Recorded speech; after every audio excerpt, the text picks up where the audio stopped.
दोस्तों ज़रा एक पल के लिए सोचिए कि बिहार की राजनीति का सबसे बड़ा चेहरा जो लगभग 2 दशकों से सत्ता के केंद्र में रहे बिहार में और अचानक से दिल्ली की तरफ रुख कर ले तो सवाल उठता है कि क्या सच में ऐसा हो सकता है। क्या 2026 में नीतीश कुमार राज्यसभा जा सकते हैं। देखिए, बिहार की राजनीति को समझने के लिए एक बात हमेशा याद रखनी पड़ती है, यहाँ राजनीति सीधी रेखा में नहीं चलती, हमेशा गोल गोल घूमती रहती है। और इसी पूरे गोल गोल घूमने के चक्र के केंद्र में अगर कोई नेता हमेशा रहते हैं वो है नीतीश कुमार। 2005 से लेकर आज तक कभी एनडीए के साथ, कभी महागठबंधन के साथ, लेकिन सत्ता की धुरी हमेशा उन्हीं के आसपास रहती है। इसीलिए जब ये चर्चा उठती है कि वे राज्यसभा जा सकते हैं तो सिर्फ ये एक पद के बदलने की बात नहीं होती है, पूरे सत्ता के समीकरण के बदलने की संभावना होती है। देखिए, असल में 2026 में बिहार से कुछ राज्यसभा सीटों पर चुनाव होने हैं और यहीं से राजनीतिक गलियारों में एक नई चर्चा शुरू हो गई। कहा जाने लगा कि जदयू शायद अपने सबसे बड़े चेहरे को दिल्ली भेजने का फैसला कर सकती है।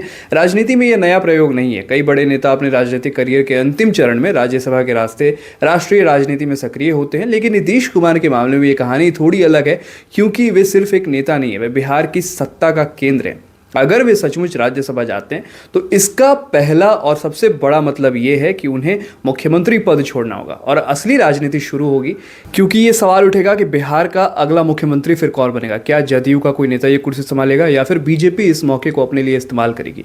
यह सवाल इसलिए भी बड़ा है क्योंकि आज बिहार में एनडीए की सरकार है और सत्ता संतुलन बहुत सावधानी से बना हुआ है। देखिए, दूसरी बात जो इस पूरी चर्चा की ओर दिलचस्प बनाती है वो है उत्तराधिकारी की राजनीति। पिछले कुछ समय से ये भी चर्चा आ रही है कि नीतीश कुमार के बेटे निशांत कुमार को धीरे धीरे राजनीति में लाया जा सकता है। अगर ऐसा होता है तो यह जदयू के लिए एक नए दौर की शुरुआत हो सकती है।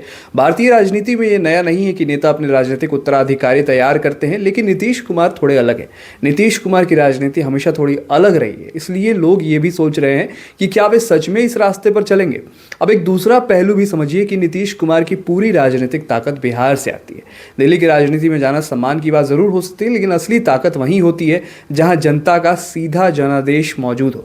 मुख्यमंत्री रहते हुए उनके पास प्रशासनिक नियंत्रण भी है और राजनीतिक पकड़ भी है। अगर वे राज्यसभा जाते हैं तो ये नियंत्रण कम हो सकता है। यही वजह है कि कई राजनीतिक विश्लेषक मानते हैं कि ये कदम उठाने के लिए नीतीश कुमार तैयार नहीं हो सकते, क्योंकि ये कदम उनके लिए बहुत जोखिम भरा हो सकता है।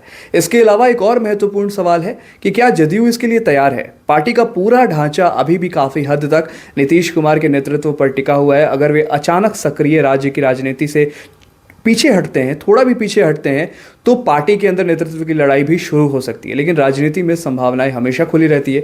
कई बार बड़े नेता अचानक ऐसा फैसला लेते हैं जिससे पूरी राजनीतिक परिदृश्य जो है वो बदल जाती है। अगर नीतीश कुमार राज्यसभा जाते हैं तो ये सिर्फ एक व्यक्ति का फैसला नहीं होगा, ये बिहार की राजनीति में एक नए अध्याय की शुरुआत होगी। तो कुल मिलाकर स्थिति क्या है? अभी तक ये सिर्फ अटकलों और चर्चाओं का विषय है, कोई आधिकारिक घोषणा नहीं हुई है और ना ही जदयू की तरफ से ऐसा कोई स्पष्ट संकेत दिया गया है। लेकिन राजनीति में धुआं अक्सर बिना आग के नहीं उठता, इसलिए इस संभावना को पूरी तरह में नकार भी नहीं सकता। दोस्तों, सच कहें तो आज बिहार की राजनीति के एक ऐसे मोड़ पर बिहार की राजनीति खड़ी है जहां हर फैसला बहुत दूर तक असर डाल रहा है, हमें डालता हुआ दिखाई भी दे रहा है। और अगर ऐसे में नीतीश कुमार मुख्यमंत्री बने रहते हैं तो राजनीति लगभग उसी दिशा में चलती रहेगी जैसी अभी चल रही है। लेकिन अगर वे राज्यसभा का रास्ता चुनते हैं तो बिहार की सत्ता, एनडीए का समीकरण और जदयू का भविष्य सब कुछ नए सिरे से लिखा जा सकता है। और यही वजह है कि यह सवाल आज बिहार की राजनीति का सबसे दिलचस्प सवाल बन चुका है। जो पत्रकार हमारे बंधु हैं वो सीएम आवास के बाहर खड़े हैं कि क्या नीतीश कुमार सच में पटना छोड़कर दिल्ली जा रहे हैं या फिर बिहार की राजनीति की धुरी बने रहेंगे। अब इसका जवाब भविष्य के गर्भ में है, लेकिन इतना तय है कि जो फैसला होगा उसका असर बिहार तक सीमित नहीं रहेगा, बल्कि राष्ट्रीय राजनीति तक महसूस किया जाएगा। विचार लाइव देख रहे थे आप, मेरा नाम है विकास सिंह। धन्यवाद।